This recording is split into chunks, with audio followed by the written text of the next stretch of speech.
காவிரி கரை குடந்தையுள் கிடந்தவாரெழிந்திருந்து பேசுவாழி கேசனே. கிடந்தவாரெழிந்திருந்து பேசுவாழி கேசனே. நடந்த கால்கள் நொந்தவோ நடுங்க ஞாலம் ஏனமாய். அப்பா, நீர்தான ராமாவதாரத்தில் ராமனாக அவதாரம் பண்ணி தண்டகாரண்யம் பூர்த்தியா நடந்தியப்பா. அந்த திருவடி வலிக்கிறதா? அந்த திருவடி நோவு பட்டு கொடுத்துங்கிறதுக்காக சயனிச்சுட்டு இருக்கியா?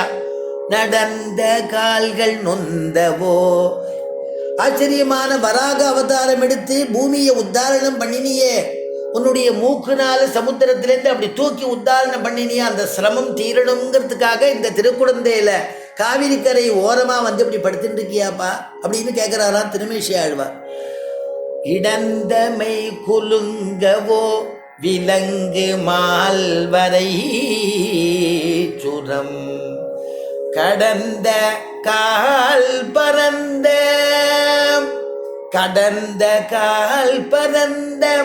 காவிரி கரை குடந்தையுள் கிடந்தவாறு எழுந்திருந்து பேசுவாடி கேசனே.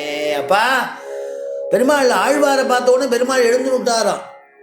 வேண்டாம், நீ எழுந்திருக்க வேண்டாம், சமப்பட வேண்டாம், அப்படியே பதில் சொல்லும்னாராம். அதனால அப்படி எழுந்துட்ட மாதிரியும் ஆறாமுதரை பார்த்தா சயனிச்சு நிற்கிற மாதிரியும் கொஞ்சம் எழுந்த மாதிரி இருக்குமா. உத்தான சாயின்னு திருநாமம். அப்படி இருந்து ஆழ்வாரை பார்க்கணும் பேசணுங்கிறதுக்காக ஆழ்வார் வந்துட்டாருன்னு பெருமாள் எழுந்துக்கிறாராம்.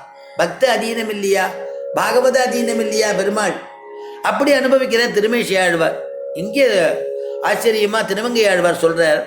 அதனால இப்படி உலகத்தை அடியளந்து இப்படி வந்து நெடியோனா வந்து படுத்துட்டு இருக்கியாப்பா. ஆச்சரியமான நீலமணி போல் திரள் பொருத்தியவர். நீலமணி போல மினுக்கிறானாம்.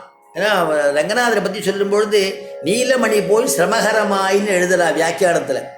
நீலமணி வந்து நம்முடைய சிரமத்தெல்லாம் போக்குமா. அப்படிப்பட்டதான ஒரு மணி போல இருக்கிறானே பெருமாள். அதனால நீலமணி போல் இன்பமாக இருக்கக்கூடிய பாட்டு பாடினா அது எப்படி வந்து காதுக்கு செவிக்கினிய செஞ்சொல்லேனர். ஆழ்வாருடைய பாசுரத்தெல்லாம் சொல்றது செவிக்கினிய செஞ்சொல்லேனர். அந்த காதில் கேட்கும்போது அவ்வளோ அமிர்தமாக இருக்குமா. நாக்கில் வந்து தேன் சாதாரணமாகவே ஒரு தேனை அவர் சொட்டு நாக்கில் விட்டுண்டாலே தித்திக்கிறது. இங்கே ஆச்சரியமாக சொல்கிறார், ஆறாமுதனே தேனுங்கிறார். அதனால பசுந்தேன் எப்படின்னா பச்சை பசுந்தேன் பாவினை பச்சை தேனை பைம்பொன்னை அமரர் சென்னி பூவினை பாவினை. அதனால பச்சை பொன் போல பச்சை தேன் போல இருக்கியே. உங்களை பார்க்கறதுக்கு அப்படியே ஆகர்ஷணை பண்ணுறது பைம்பொன். ஒரு தங்கம் எப்படி இருக்குமோ அந்த மாதிரி இருக்கே உம்முடைய திவ்யமான திருமேனி. அமரர் சென்னி பூவினை. ஆச்சரியமான உம்முடையதான கேசத்தில் ஒரு புஷ்பம் இருக்கே.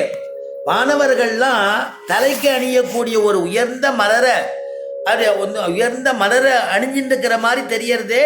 உன்னுடைய புகழும் தொண்டர் எது சொல்லி உம்மை புகழ முடியும்? உம்முடைய கீர்த்தியை சொல்லி முடியாது. ஏன்னா வாச்சாம கோச்சரம்னு எழுதுறா இல்லையா, இது வாழ்நாள முடியாது, சொல்லி முடியாது அப்படின்னு அனுபவிக்கிறார் இந்த பாசுரத்தில்.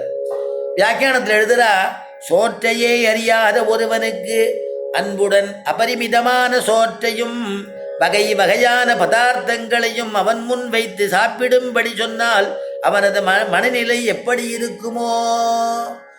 சோற்றையே வந்து இப்போ நல்ல பசி இருக்கு, அவனுக்கு வந்து சாதம் கிடைக்குமான்னு தெரியாது.